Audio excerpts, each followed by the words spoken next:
sa DZRH TV.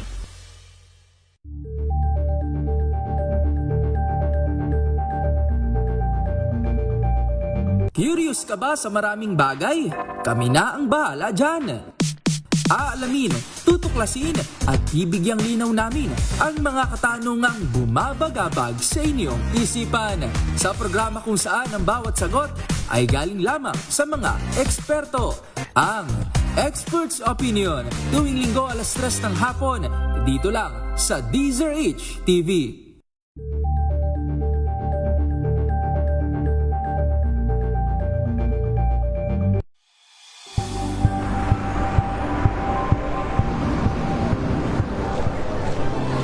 Ating mga eksperto dito lang sa Expert Opinion. Ito ang The Better News. TNVS, Trending and Battle Show. Kwento, iba't ibang anggulo. Dito sa Point. Bawat pananagutan ating tatalakayin dito sa Hoy, Bawal Yan. Pilipino, dito lang sa DZRH TV, match up ng entertainment and lifestyle. Ito ang MBC TV Network News. Una sa Pilipinas, una sa Pilipino.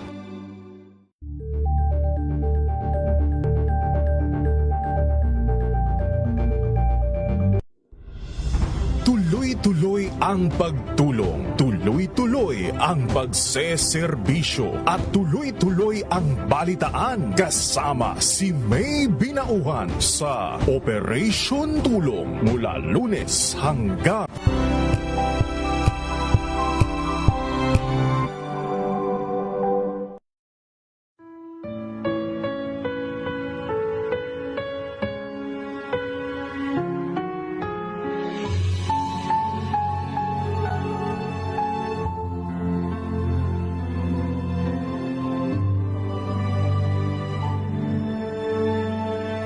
Ito ang oras ng panalangin. Panalangin laban sa mga kalamidad, karahasan at kasamaang panlipunan. Ang mga petisyon na nilalaman ng panalangin ito ay hinango sa mga katuruan ng salita ng Diyos, ang Biblia. Ang salita ng Diyos mula sa mga awit 46, talatang 1 hanggang 3 at 7. Ang Diyos ang ating lakas at kanlungan, at handang saklulo kung may kaguluhan. Di dapat matakot, mundo'y mayanigman, kahit na sa dagat ang bundok matangay, kahit na manggalit yaong karagatan, at ang mga burol mayanig magimbal.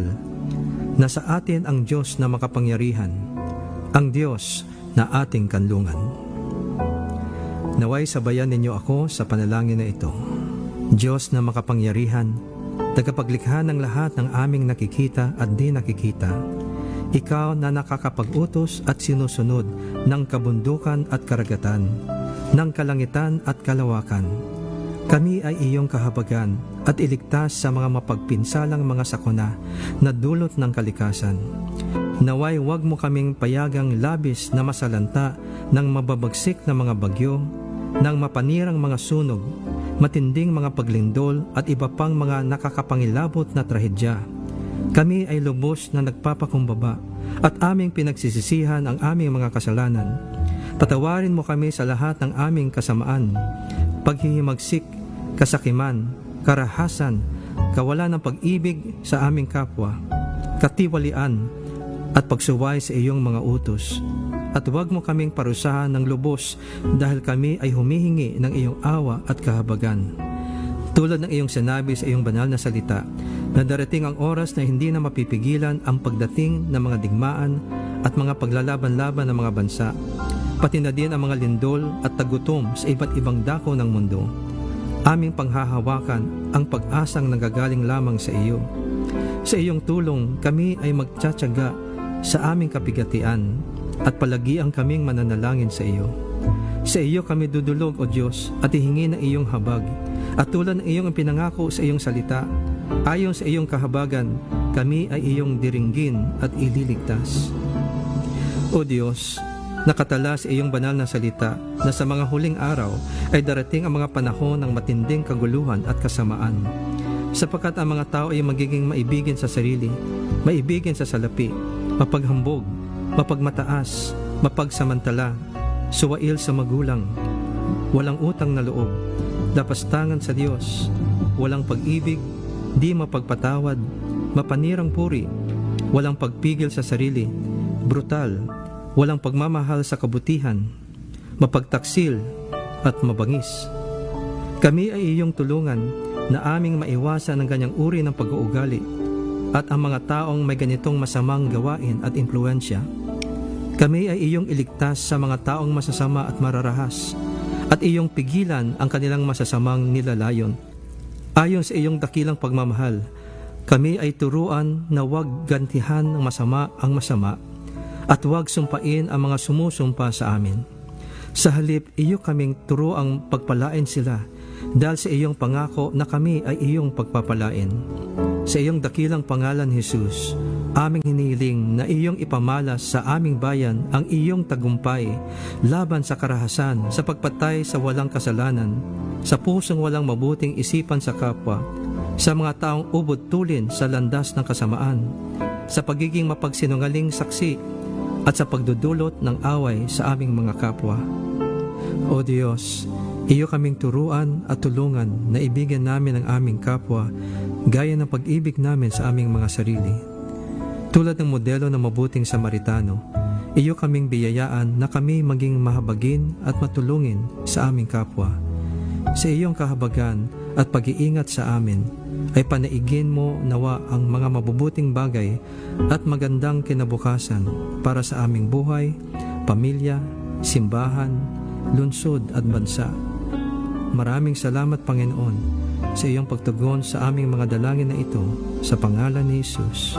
Amen.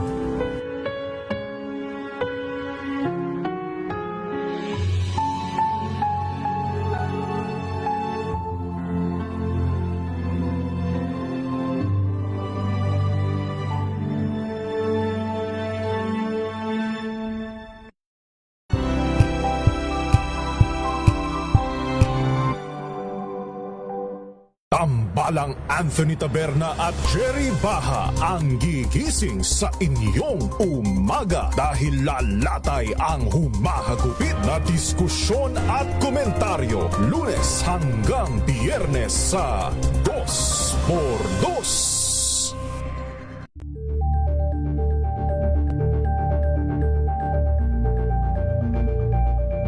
Alamin ang mga maiinit na isyung pambayan, mga balitang kailangan mong malaman, usapin sa pamahalaan, politika, ekonomiya at kabuhayan. Ito ang mga dapat mong malaman, pakialaman at pag-uusapan dahil kayo ang tinig ng mamamayan dito sa Damdaming Bayan. Live sa DZRH Radio, DZRH TV at DZRH Digital. Kasama sina Lakay, Deo Macalma at Elaine Apit. Araw-araw, Lunes hanggang Biyernes. Damdaming Bayan.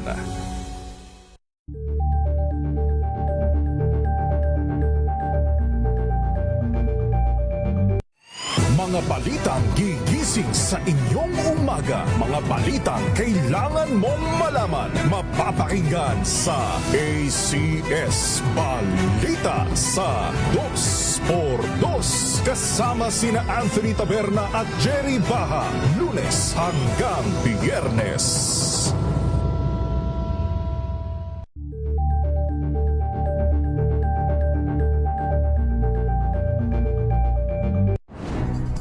Good vibes ang hanap mo? Dito ka na sa sigurado! Mula sa mga istoryang nagbibigay ng inspirasyon hanggang sa mga kwentong may dalang solusyon. Mga balitang pampagaan ang pakiramdam at pampaganda ng araw. Hindi lang basta good news, kundi the better news. Mula Lunes hanggang Biyernes, 1:00 ng tanghali sa DZRH TV.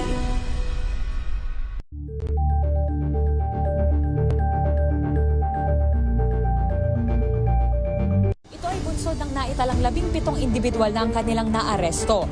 Metro Manila Development Authority o MMDA ang Pinas ang oras! 10:00 8 ng gabi. Ang programang ito ay rated STG. Showbiz Talk Ganern. Makiride na sa mga showbiz balita na tumetrending. Mga pinag-uusapang nagva-viral. Makiride na sa riding in tandem ng dalawang otoridad ng mga chika. Morley Alinio at Gorgie Rula. Showbiz Talk Ganern. Bago pa nila i-post, pag-uusapan na rito. Kinig na sa Showbiz Talk Ganern. DZRH Makibalita, Makichika, kay Tita Molly at Tita Gorgie. Yes! Magandang evening Luzon, Visayas at Mindanao. Kayo po ay nakatutok, nakikinig, nanonood dito sa nag-iisang programang Showbiz Talk Ganern. Ako po si Morley Alinio. Ako po si Gorgie Rula. Para sa DZRH. Una sa Pilipinas. Una sa Pilipinas. Ay naman! Kumusta ka na, Gorgie? Saan ka galing? I'm sure ang dami yung puntahan. Okay naman po. Bakit ganito? Bakit? Maingay dyan sa pwesto mo. Maingay siya kasi. Maingay sa pwesto mo. Pakiayos nga ang linya ni Gorgie, hindi kami magkaintindihan. Maingay sa pwesto niya. Gorgie, diyan ka lang dahil aayusin ni Papa Billy at ni Papa Jeric ang iyong linya. Okay? Tuloy-tuloy chikahan, tuloy-tuloy ang kwentuhan. Oy, batiin natin si Eva Eugenio na nanonood at nakikinig sa atin. Nariyan din si Unica ko. Unica Iha ko. Uy, si Hermina Barro Jr. Hello na to, kumusta na to? Si Basie Bunzoy, binabati natin. Sabi ni Unica Iha ko, ganda naman po ng hikaw mo, Tita Morley.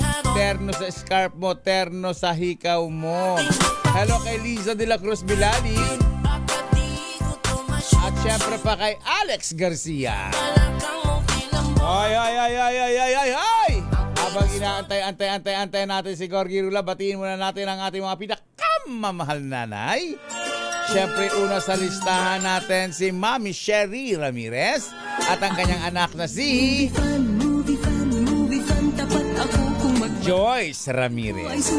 Nariyan din si Mama Norma Karingal at siyempre pa ang pambansang nanay na si Nanay Linda Asonza na kanina pa nakatutok sa atin. Tony Tree. Gandang gabi, Morley, sabi niya sa atin. Okay na ba si Gorgie? Hello, Gorgie. Hello, good evening. Ayan. Maliwanag na, Gorgie. Kwentuhan mo ang ating mga listeners. Saan ka ba nagpunta kanina?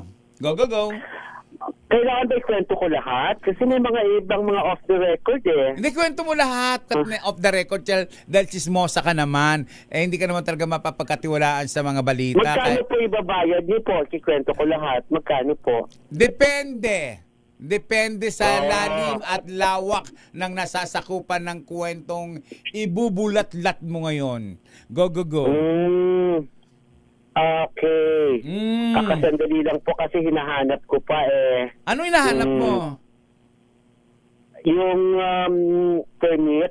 Permit Pwede kwento. Anyway, hindi kanina kasi na Tita Morley nabigyan ako ng chance na i-preview ang pelikulang, ewan ko kung makaka-relate ka nito, pero napapanahon talaga, Tita Morley. Anong pelikula ito? Pero ang habang nilalamon ng Hydra ang kasaysayan. Ulitin ko ang title, Habang nilalamon ng Hydra ang kasaysayan. Lalim naman nun. Ano yung Hydra? Ang Hydra ay parang inahahalin tulad nila sa isang napakalaking dragon na napakaraming ulo. Hydra. Napakaraming ulo na kapag tatagpasin mo yung isang ulo, tutubo ang dalawang ulo. Ganon. Parang napapanood ko to, Gorgie, sa mga internet ngayon na usong-uso ngayon. Yung mga magical story. Pero hindi po siya fantasy, hindi siya hindi siya pambata, hindi siya ano lamang ito metaphoric. Oo, metaporya, kumbaga. Oo, metaphor. Itong tinutukoy nila nitong titulong ito dahil ito'y politikal. Ito'y tumatalakay sa ating gobyerno sa ngayon. For short, Gorgie, yan ay pelikulang simbolismo. Oh yes, yung mga simbolismo at saka inahalin tulad sa mga Griego, sa Greek mythology. So medyo may malalim pero alam mo napaiyak ako kasi alam mo napapansin ko sa tuwing nanonood ka ng mga pelikula ngayon ay umiiyak ka. Hindi kaya may anxiety ka na? Kasi yung mga may anxiety, ang daling umiyak. Alam mo, so, napaihi ako. Nananila sabihin ko. Hindi na ako napaihi na lang ako. Hindi na lang sabihin ko sa iyo. Baguhin ko na ang statement ko kasi ibahin mo na naman ang ibig sabihin. Tumatalakay siya sa Tita Molly, yung mga disinformation ng sinasabi nila na tuloy hindi mo alam kung ano talaga ang totoong nangyari sa ating mga kasaysayan sa ating bansa. Ay, alam mo, isinama ko si Bobby Ferrer. Si Bobby Ferrer na walang malay? Dako, gandang-ganda si Bobby Ferrer. 2 beses ko siyang kinalabit kasi ang lakas ng hilik.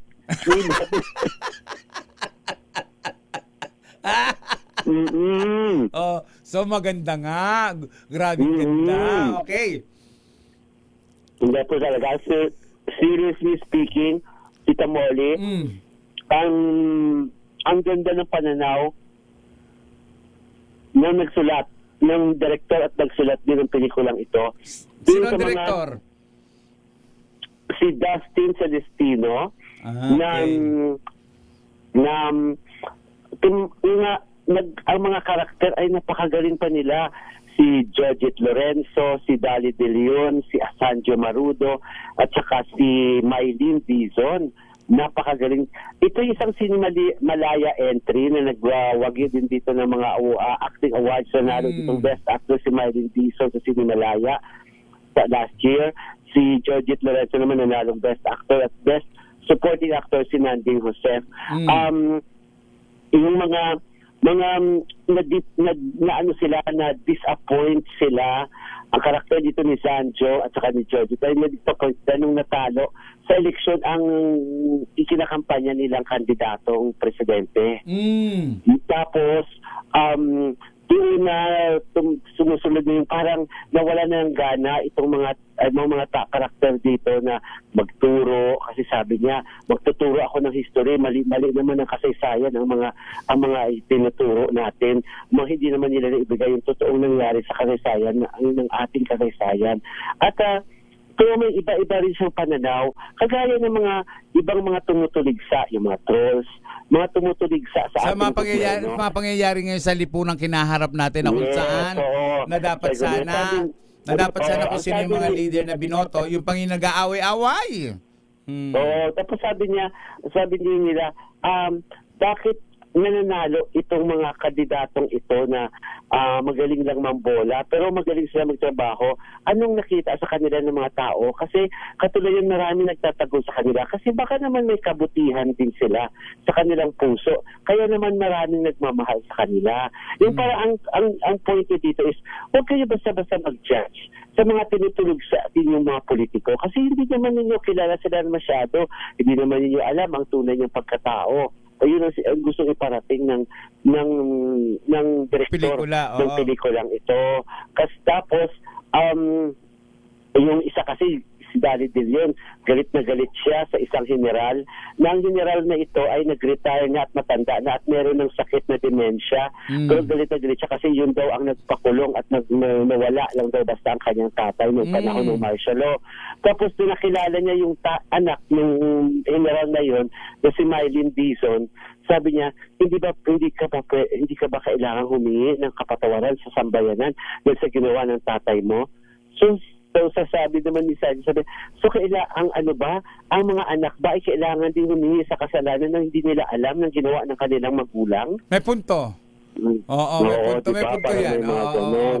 Ang kasalanan Oo. ni Adan ay hindi kasalanan ng Eva. Ang ginawa ni Eva ay hindi ginawa ni Adan. Oo. Kumbaga, Sabi magkaiba niya, yan. Oo. Dahil may nakita na niya na imbalido na itong kinagagalitan, kinamumuhian niyang general, imbalido na at wala nang wala nang wisyo. May demensya nga at hindi niya na alam kung anong ginagawa niya. Na ano siya, nalamuyot sa puso niya na iba yung kanyang pananaw at na naging mabuting nautanggal yung kanyang galit doon sa kinamumuhian niyang politiko o general. Oh. May ganun. Alam mo, nakakaano na kasi, di ba, katatapos ng pinag-usapan natin, ba't ganito na yung ating gobyerno, ba't ganito na ngayon, dahil sa mga, yung nasaksihan natin kahapon, doon sa Senado. So, parang, ano pala talaga yung makaka-relate ka sa pinamanood mong pelikula dahil yun naman talaga ang nangyayari din sa ngayon. Kagabi nga magkasama kami ni Gorgie, share lang namin sa inyo.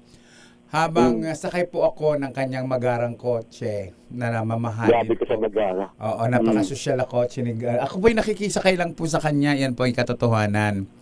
Tapos po noon, sabi ko Huwag po kayong maniwala po. Yan po isang malinaw na disinformation na naman.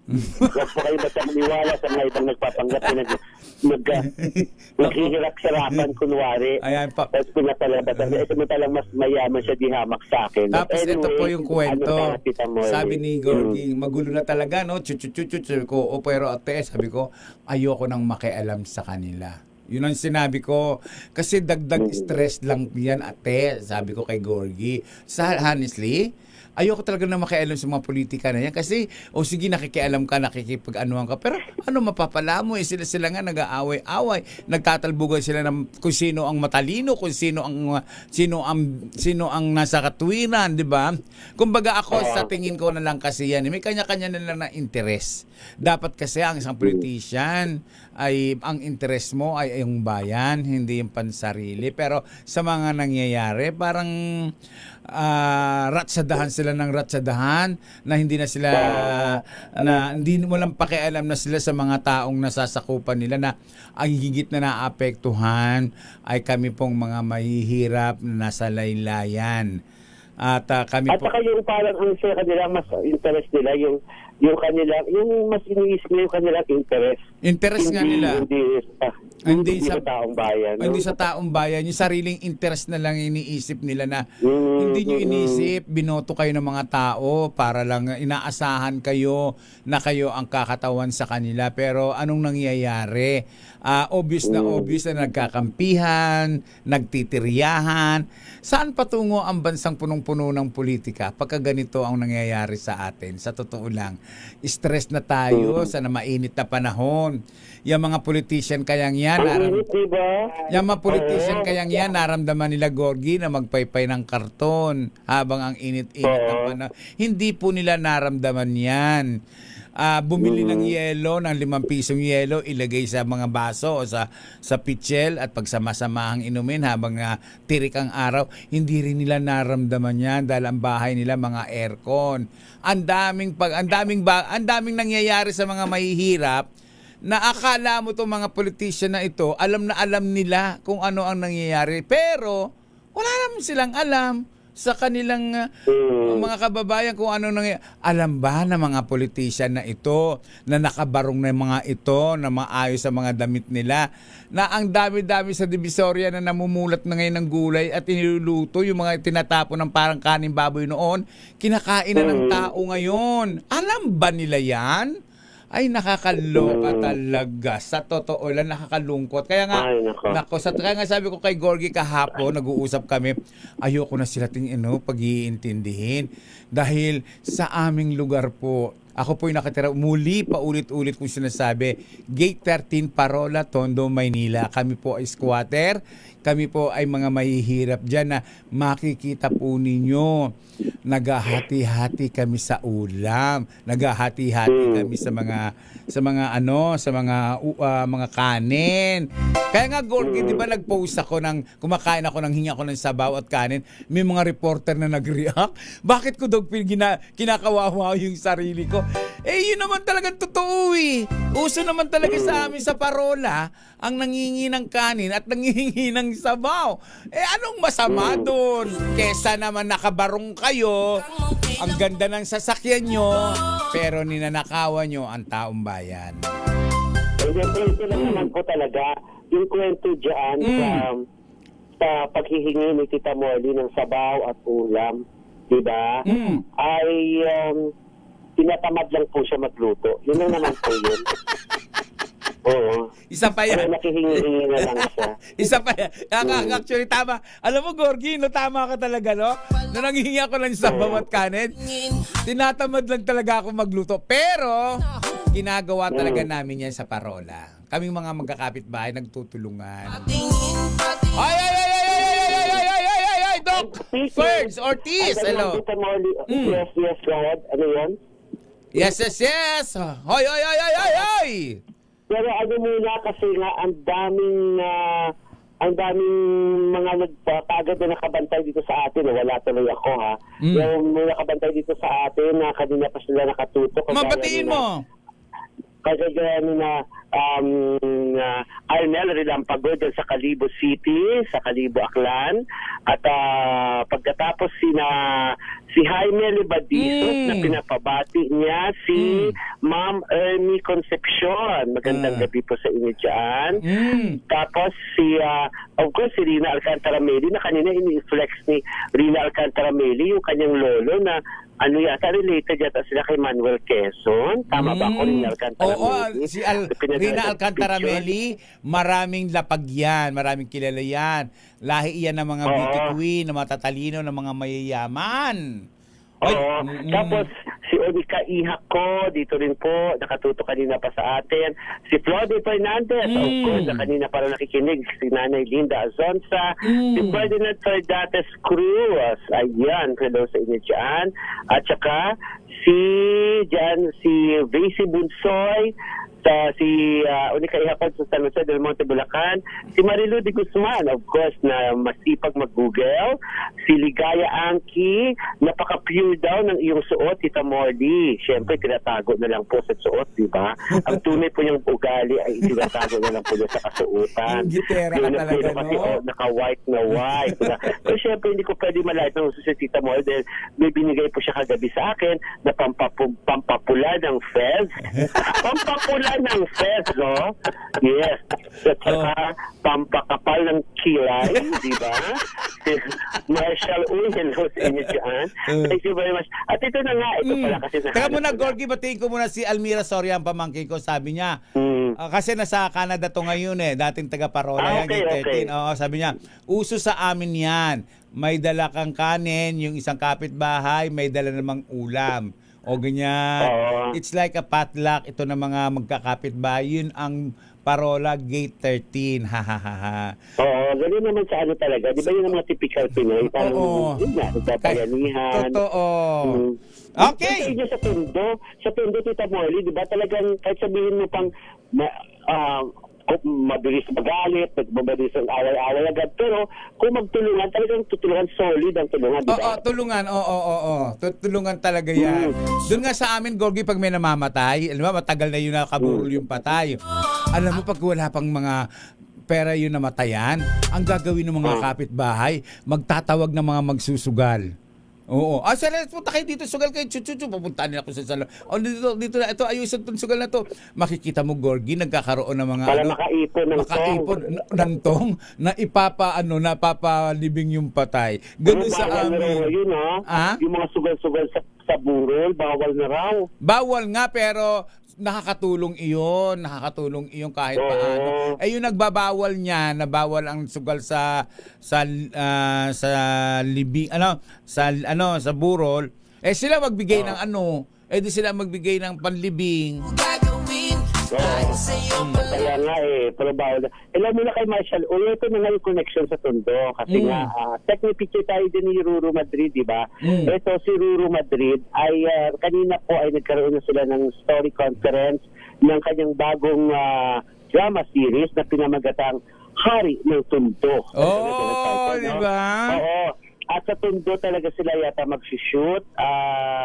sabi daw, parang malapit doon sa inyo eh. Parang malapit daw sa Smoky Mountain dati pa. Di ba wala ng Smoky Mountain? Wala nang Smoky Mountain, pero nandun pa rin yung lugar na, paano yan boundary yan ng Nabotas, o Malabunyata, tsaka Maynila, yan. Kahapon merong taping sa sa may pier, hindi ko lang tinignan kung ano yung nagtitaping na yun. Kung kay Coco ba yun, si Gabo ba yun, o kung kanino. Hindi ko na pinansin eh. Dahil sobrang pero init. kasi palang magsisimula pa lang naman yata sila kasi kanina lang yung story conference. Pero bago mag-story conference at bago lumipad si Ruro at magkasyon sa Europe, ay nag-immersion o parang pinasok niya muna yung sarili niya dyan sa Tondo. Pumunta siya dyan sa Tondo, inikot niya yung Tondo. At yung una kasi ay nakamask pa siya, nakasombrero at nakamask para hindi siya gaano makilala. So, ang sabi sa kanya ng mga staff, sabi niya, Ruro, huwag ganyan. Sabi niya, kasi taga-Tondo ka. Dapat, immersion nga, dapat iisipin mo talaga na taga-Tondo ka. Lalakarin mo itong mga kalye, itong mga sisikip na kalye na ito, yung makitid na kalye ito, lalakarin mo ito, babaybayin mo ito, na isipin mo na, dito ka lumaki, dito ka naglaro nung bata ka pa, chuchu, lakarin mo yan. So, bakit ka mag-face mask? Bakit ka mag-sombrero? Tanggalin mo yan. So, pinatanggal sa kanya. Tapos pagtanggal, kasi naalala rin ng kanyang handler na baka daw pagkaguluhan ng mga taga-Tondo doon. Pero, totoo naman, nung nakilala na si Ruro Madrid siya, nagkagulo rin naman talaga sila, binati na at nagkumpulan sila kay Ruro. Pero nung sila ni Ruro, nung inistima sila ni Ruro, ang ginawa ni Ruro, tinawag niya yung nagtitinda ng sorbetes, yung sorbetero. Tinawag niya, sabi niya, magkano yung mo niyan? Magkano yan lahat? Sabi ganon. Magkano yan lahat ang buong ng sorbetes mo? 2,000 po, sabi nung sorbetero. Sabi niya 2,000. O, ito 2,000. O, papilahin mo na yung mga bata dyan at bigyan mo na sila ng tubig at ice cream, isa-isa. Tuwang-tuwa at saka na-impress daw si Ruro kasi disiplinado daw yung mga bata. Yung pag sinabing, wag magulo ha. Kasi, ang gusto nila na masanay na sila sa mga artista na nandyan kasi kapag mag-taping sila, hindi sila nakakabala at hindi na sila manggugulo. Diba, gano'n? Nakikita mo naman, Gorgie, diba, pag nagpapakain tayo sa Parona, diba? Nagpapakain tayo. Tahimik ang mga bata. Tsaka pati mga matatanda, susuportahan ka talaga. Oo. Ayun, susuportahan ka. So, nag-believe daw siya at sabi nila, napakabait pala ng mga taga-Tondo na may kinausap daw silang snatcher, may kinausap daw silang pati hitman daw. Yung mga nandun nakatira, may mga kinausap daw sila yung para kasi siyempre dapat taga-Tondo ka, di ba? Dapat masanay ka. Oo. Kasi sabi lang daw, umiwas ka lang sa mga baklang taga-Tondo kasi baka mamaya may iba yung pananaw mo. Bakit baklang taga-Tondo agad? Ba may specify talaga na ka lang daw. Kasi baka may ibang pananaw mo eh. Kasi baka mamaya magulat sila. Ang haba pa naman ng buhok ni Ruro. Baka mamaya nakapusod na yung buhok ni Ruro na nakapatong doon sa ulo niya. Baka mga ganun na yung itsura niya. Hindi, sa totoo lang, Gorgie, no? Ang daling mahalin ng mga taga-Tondo. Simpleng-simple. Oo. At di ba nakita mo nga pagka nabubuisit ako sa mga bata, nagkukulit ko, binabatok-tokan ko. Isang sigaw ko lang, hay, tama na! Ang ganda tigil mga yan. Pag ayaw tumigil, batok-tokan ko talaga. Batok-tokan ko talaga, kakamot lang sa ulo yun. Ayos na. Gano'n lang kasimple lang yun. Oo.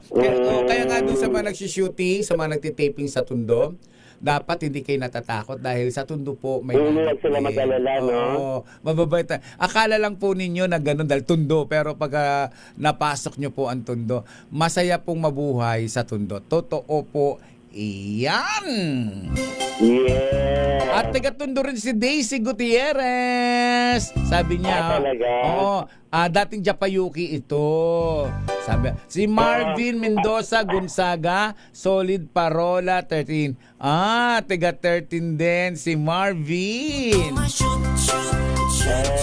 Si ano, ang ating mga nanay. Nabati ko na, Gorgie. Kanina habang wala ka nabati pa. na ba? Oo, nabati ko na. Pero Gorgie, reaction mo lang.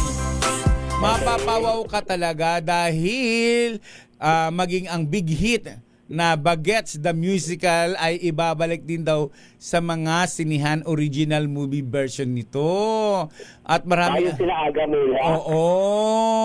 Nasa Okay. totoo lang, marami ang natutuwa na muling mapapanood, muling makikita. Sina Aga Mulak, William Martinez, Herbert Bautista, Raymond Lonchenko, JC Bonin, and Okay. Michael Di Mesa. Dahil ang pelikulang ito ay talaga namang tumatak sa kaisipang Pinoy nung panahon ng kabataan natin, Gorgie, alam mo yan, na talaga naman bawat ko, mga kulay-kulay yung mga damit no na hanggang ngayon dala pa rin na mga 60s, 50s, mga ganung taon, gustong-gusto nila ang Bagets na piniroduce nga ng Viva. Di ba ang bongga? Ikaw, Gorgie, sa palagay mo, kikita kaya ang pelikulang ito kung sakasakali? Or tama lang? Hindi siguro. Baka hindi naman nila inaasahan talaga na kikita siya, di ba? At siyempre, ang ano lang nila doon is kasi parang marami ang nag-request ng repeat ng musical show, itong Bagets the Musical. Pero para ma-refresh, kasi balikan muna natin panulit. Kasi ano ngayon yung Tita Molly, nauuso ngayon yung mga throwback. Yung mga binabalikan yung mga lumang kanta, mga lumang pelikula. Sa internet nga sa internet nga, Gorgie. Sa internet nga, Gorgie, ibinabalik yung Ang Dalagang Pilipina, yung mga kanta nila Nora Honor, yung mga kanta nila ni Pilita Corrales, di ba? Tapos ang sumasayaw si Bobby Ferrer. Naku, si Bobby Ferrer. Diba? Oo, Ang Dalagang Pilipina, tapos ang sumasayaw si Bobby Ferrer. Diyos ko, si Bobby Ferrer. Ayaw ni Ogie Narvaez Rodriguez ng ganyan. Ayaw. Diba? Ay! Yes.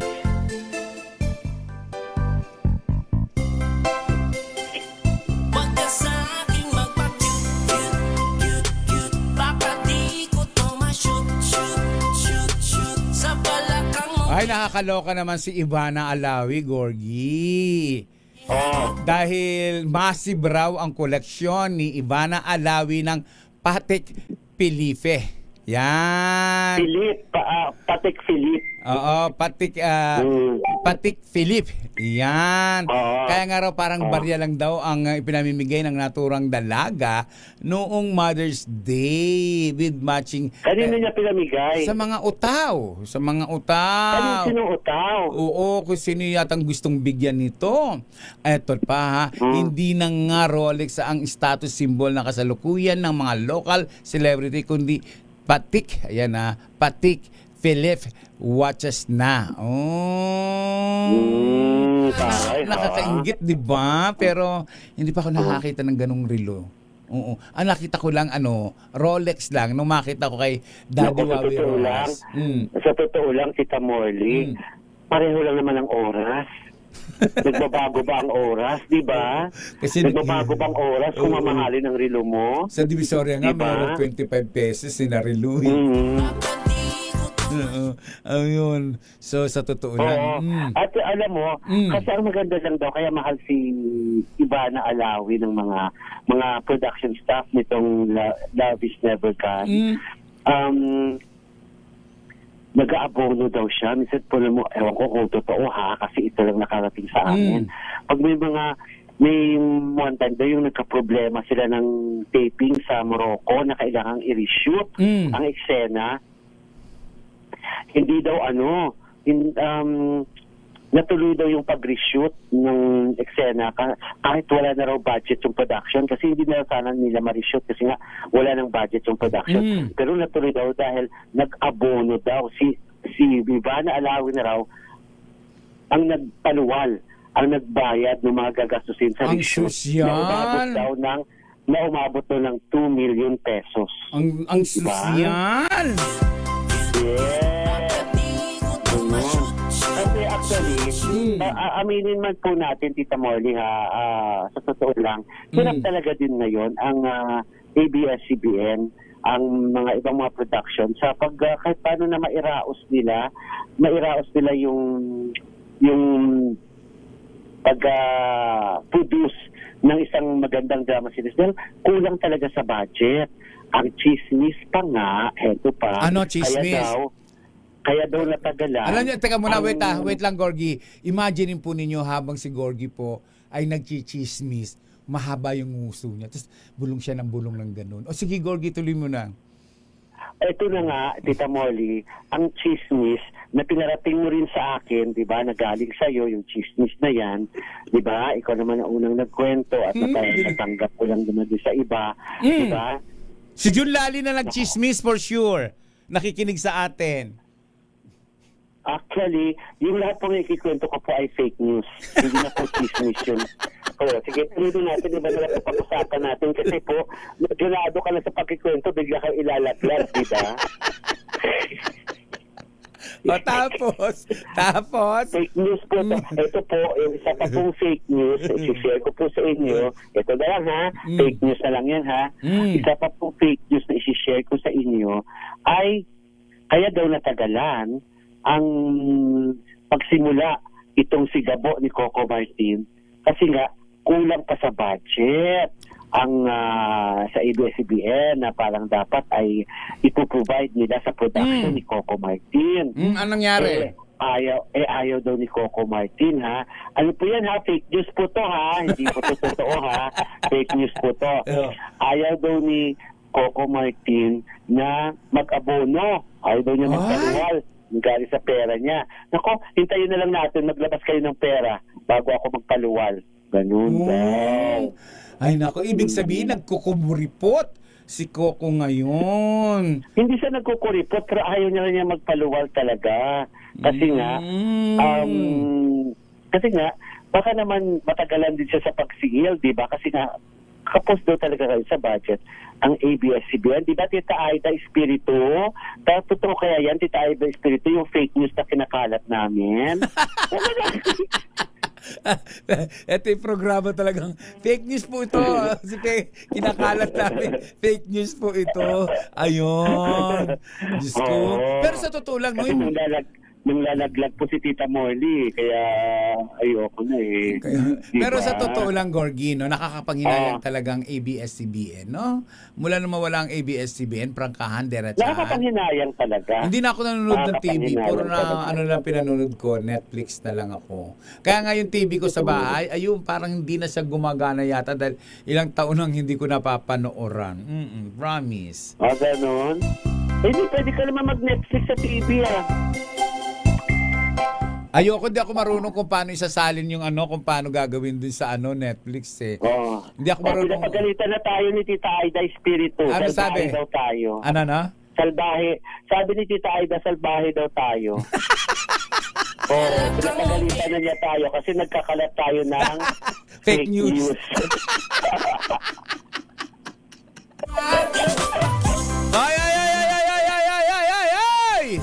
Ito ba muna kasi diba mainit pa rin pinag-uusapan ng mga issue ng mga sex video na sa totoo lang ay nakatulong pa sa ibang mga artista. Diba? Sumikat sila, pinag-usapan sila. Sumikat sila at dumami yung mga racket nila. Itong isa na nga dito si Ron Angeles na natutuwa rin siya na yung pala ang buwelta sa kanya nitong fake news na ito, fake news, nitong sex video scandal na ito na naging dumami tuloy yung kanyang trabaho.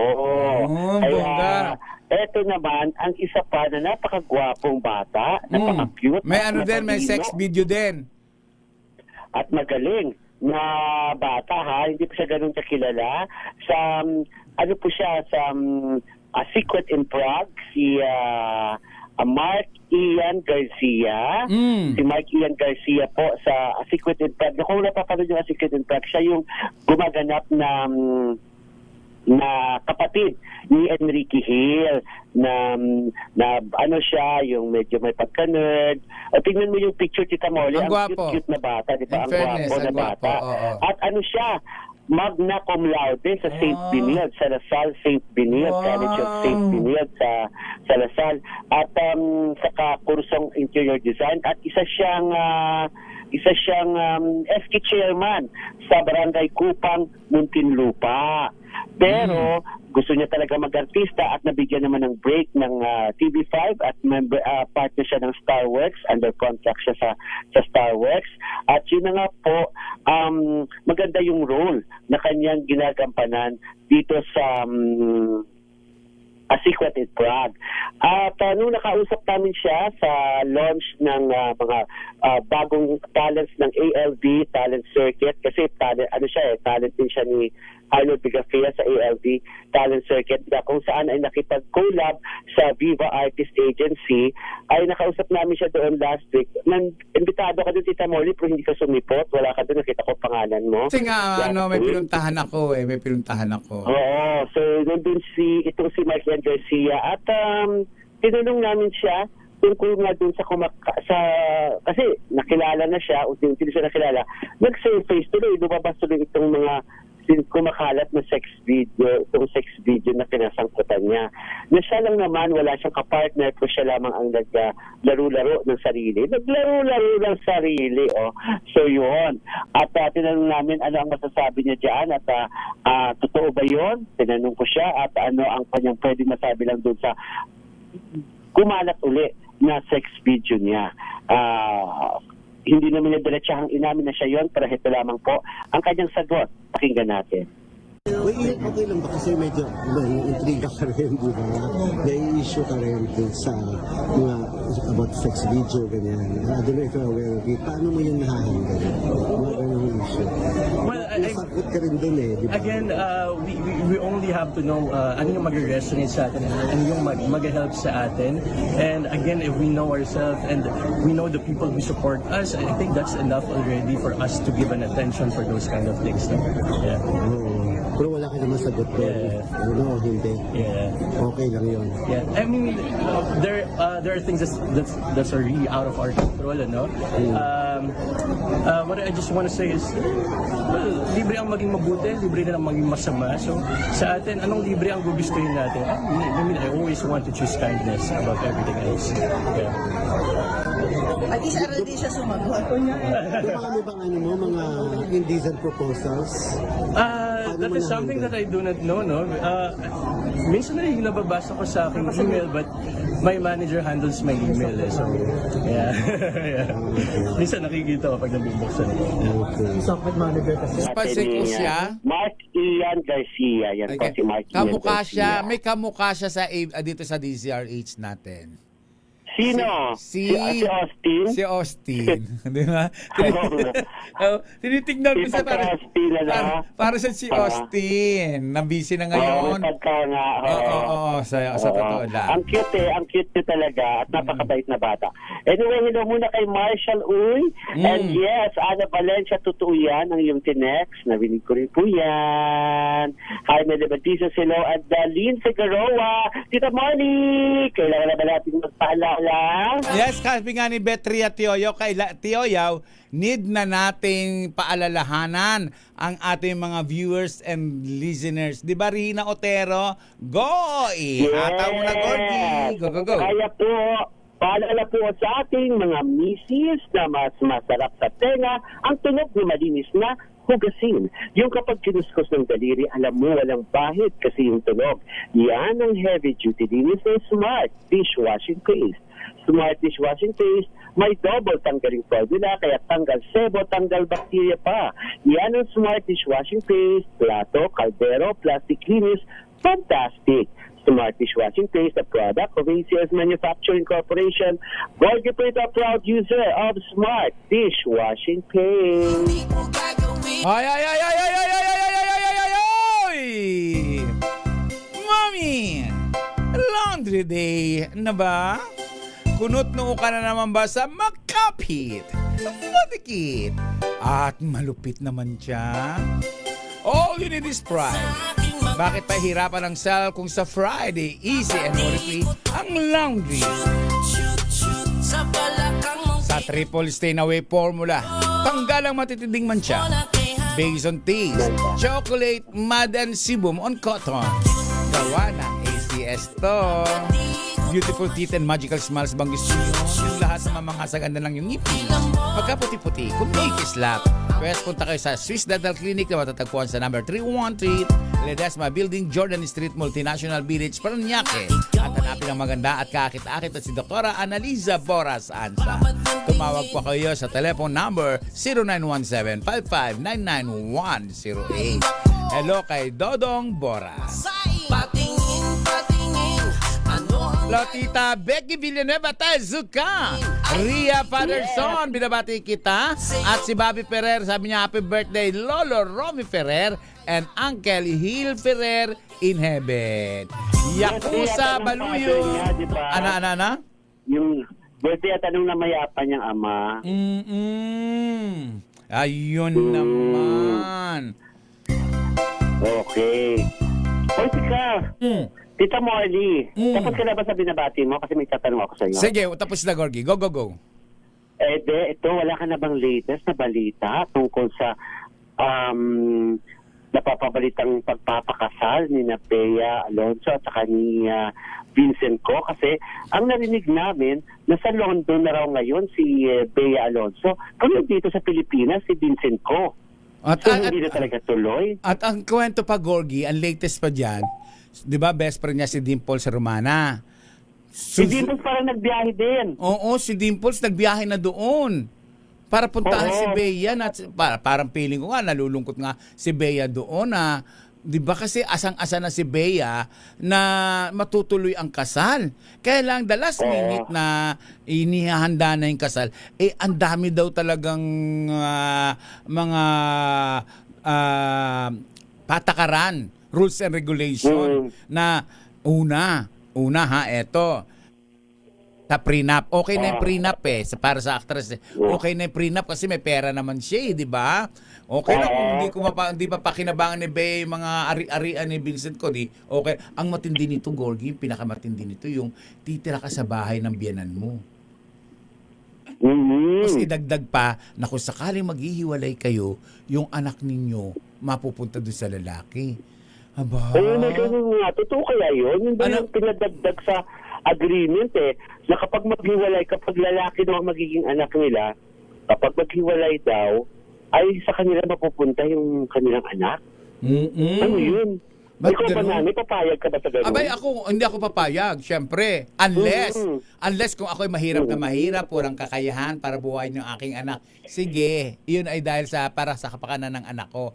Pero kung ako ay may kabuhayan naman, kaya ko na mabuhay ng anak ko, ba't ko bibigay sa yung anak ko? Di ba? Kumbaga parang pananaw ko dyan, kung hindi mo kayang buhayin ng anak mo, ibigay mo sa namis na nararapat. Pero masakit sa loob yun ng isang magulang, ha? Tandaan mo yan. Pero matitiis na magulang yon na mapunta sa isasawa mo yung anak nyo kung magbugiging mabuti naman ang katayuan at future na yung anak. Pero dito sa sitwasyon na to, abo naman, may kakayahan naman si Bea Alonso na magbumuhay ng kanyang anak. Bilyonarya din naman yung hitad na yan, di ba? Pero ang hirap kasi dito, puro lamang ito speculations, puro lamang ito mga chismis-chismis. Na hindi naman natin sure talaga kung hindi natin tiyak, hindi naman sila nagsasalita, di ba? Pero, may isa pang mga kumakalat din na kwento na ang nagmaniobra daw talaga ng kanilang itong problema na ito na para hindi matuloy ang kasal ay ang sinituro nila ang manager daw ni Bea. Si Shirley Kwan. Ano naman ang kinalaman ni Shirley Kwan? Ba't hindi matuloy-tuloy yan? Sila talaga ang nagmaniobra na para hindi daw matuloy ang kasal kasi daw may kontrata or something. Parang mali naman yung kung sakasakali. Ako parang ayoko maniwala, di ba? Parang ayoko maniwala. Dahil personal naman yan na ni Bea. Di ba? Personal niya na issue na buhay niya yan at karapatan niya talaga na magkaroon ng asawa. Talaga na mag-asawa at sa edad niyang yan, ha? At sa edad 38 years old siya. At sa edad niyang yan, ilang taon na lang baka mag-menopause na siya. O, di ba? Paano pa siya magkakaanak? Harapan na lang, diretso na lang. Kapag ang babae nag-menopause, paano na yun? Di ba? Alam mo, ito na nga, ito naman ang pananaw ni Connie Tanagila. Baka daw strategy lang para maiwasan daw ang paghihiwalay. Meaning, they need to patch up, magkaayos sila dahil nga mag-asawa na sila. Kung parang hindi naman magandang strategy yun, nasa tamang pag-iisip naman sila. Kung gusto talaga nila maghihiwalayan sila. Gusto nilang ayusin at magkaayos sila, magkaayos yan sila dahil ng pagmamahal sa isa't isa. Parang hindi man sila bata na Diba? Pero alam mo, pumasok sa isip ko yung tungkol sa prenup na yan. Parang ganyan din na naging problema nila ni Dominic noon, di ba? Na prenup din, yung mga ari-arian din. Oo, pero ang narinig ko yan noon ay si Dominic daw mismo ang nag-offer na mag-prenup. Dahil si Dominic medyo mababa yung financial future niya kung ikukumpara kay Bea, di ba? Correct. Kasi dito mo naman makikita kay Bea na hindi perang habol niya sa mga makakarelasyon ng lalaki. Kasi kung titingnan mo, yung mga past relationships niya, yung mga ex-boyfriends niya, ay hindi naman mas mayaman sa kanya. O, di ba naging jowa niya si Sanjo Marudo? O, naging sila. Halata namang mas mayaman naman si Bea. Si Gerald Anderson. Gerald Anderson. Pero mayaman din naman si Gerald. Pero hindi mo rin mapatawaran yung yaman, of course, si Bea Alonso, di ba? So, ngayon na naman siya nagka-jowa na malaki talaga yung agwat sa kanya. Pero I doubt na pera ang habol ni Bea. Diba? Dahil may sarili naman siyang kita. Tama. Ako ang pananaw ko dyan, siguro talagang ang inayawan lang talaga ni Bea ni Bea dyan, yung agreement na mapupunta yung anak sa lalaki. Yan lang talaga.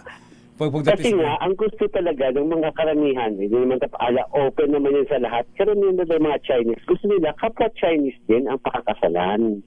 Diba? Tama nga si Connie Tanagila, madalas nga mga Chinese, sila lang nagkakatuluyan to preserve their wealth. Minsan yun, magkakapag-anak pa Pero Vincent ko yan kung ipagtatanggol niya at ipaglalaban niya si Bea Alonso. Nasa kanya yan na kung talagang mahal niya yung babae, hindi siya papayag na may ganoong agreement na mapupunta sa kanila yung bata. Pero kasi Tita Bolly, typical Chinese, ayaw nila sana nilang ganun na, magsisimula pala sila ng buhay nila ay negatibo na. Di ba? May mga ganun ng mga alingas-ngas, may ganun ng mga kaligahan, di ba? As much as possible. Gusto sana nila ay maayos ang kanilang samahan, maayos ang kanilang ang pagtanggap sa isa't isa. Walang mga ganung klaseng problema as much as possible. Pero ako, ilalaban ko talaga si Bea. Sukdulan din niyo ako bigyan ng kayamanan, inyo na yan. Di ba, Tita Molly, di ba si Crispo, yung may-ari ng, pamilya nila, ng Century Tuna. Di ba si Crispo, nakarelasyon si Nanette Medved, artista. Kasi as much as possible, ang ibang mga Chinese family talaga, na mga mayaman, as much as possible, ayaw nila ng artista. Kasi nga, maingay, maintriga, napapag-usapan. Gusto nila kasi tahimik lang, very private. Pero itong si Crispo ay talagang na-in-love kay Nanette Medved. Pinaglaban niya si Nanette, di ba? Tignan mo naman si Nanette Medved ngayon. Tignan mo naman, ayos. Pinatunayan naman nila na okay sila. Di tinanggap din sila bandang huli. Yun lang naman na ipaglaban mo kung alam mong mahal mo siya. Kagaya ng ginawa ni Bernie Liedo. Kailan mo si Bernie? Si Bernie Liedo. Asawa ni ng kumari natin dito sa DCRH. Pinaglaban. Si Jenny? Oo. Si Jenny? Si Jenny. Alam ko naman, ang kontra-kontra lang naman dyan. Talaga, ikaw. Ayaw magkatuluyan sila. Di ba? Pinaglaban ni Bernie si Jenny. Yan. Kita nyo, ang ganda ng buhay nila. Nagkaroon sila ng anak na napakatalino. Di ba? Ay, naku, ganun lang yan talaga. Pero tingnan natin, sana ako na lang talaga, isa rin ako sa talagang umaasa. At nakikita na langin na rin, of course, na sana matuloy itong kasal ni Bea at ni Vincent ko. Sana sila naman talaga na.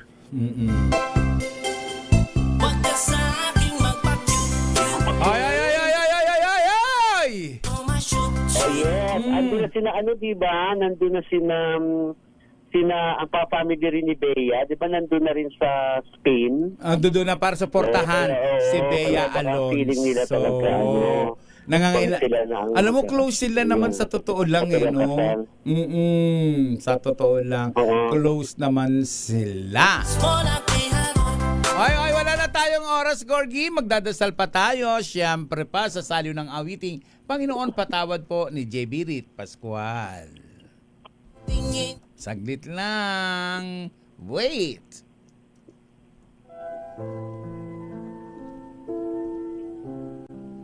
Makapangyarihang Diyos, sa inyong habag at awa, patawarin niyo po ang aming mga sala at ang kasalanan ng aming DP. Kalugdan niyo po kami sa aming pagsamo para sa aming bansang Pilipinas. Biyayaan niyo po kami sa aming mga pinuno ng karunungan, integridad, katapatan at katwiran. Galingain niyo po ang aming pamilya at ingatan ang aming mga anak. O Panginoon, tulungan niyo po kami maging matuwid na mamamayan na namumuhay ng mapayapa, matapat at may tunay na malasakit, pagtangkap at pagpapatawad. Protektahan niyo po ang aming bayan sa anumang banta ng pananakop ng dayuhan na nakawawasak ng impluensya at ipagtanggol kami sa anumang uri ng paglabag sa batas, terorismo at digmaan. Panginoon, gabayan niyo po ang Pilipinas, lalo na sa mga panahon na ito na punong-puno po kami ng politika. Nagkakanya-kanya ng kampihan at ang kawawa ay ang mga mamamayan. Panginoon, pagkalooban niyo po ang aming bansa ng kapayapaan, pagkakaisa at kasaganahan at hayaang maganap ang tunay na pagbabago sa aming bayan upang kami ay maging liwanag sa Asya at sa buong mundo. Amen. Ang magulang minamahal, nire-respeto, ginagalang, hindi binabastos, hindi ikinahiya, hindi pinahiya. Tandaan po natin, sa 10 utos ng Diyos, isa lamang po ang mayroon, ang magmahal na magulang. Kaya wag natin paiyakin si nanay, si tatay, dahil sila ang mga nagmamahal sa atin. At sa mga kabataan naman na nagdadalang tao na may problema, ang sanggol sa sinapupunan ay huwag ipalaglag o ipa-abort. Hindi iyan ipinaagos sa kanal, itinatapon sa basurahan, tinatapon kung saan-saan. Dahil yan ay dakilang regalo ng Panginoon Jesus. Ako po si Morley Alinio. Ako po si Gorgie Rula. Para sa DZRH. Una sa Pilipinas. Una sa Pilipinas. Sumati ng presensya ng Panginoong Jesus na buhay, gumawa po tayo ng kabutihan sa kapwa. Babu! Nagawa ko sa iyo.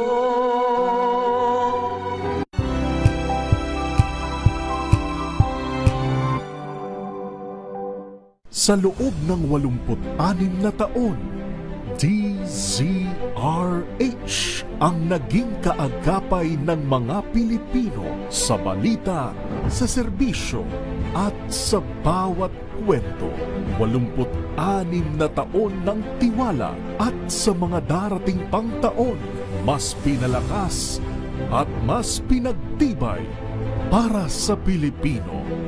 DZRH, una sa Pilipinas, una sa Pilipino. Serbisyong tapat.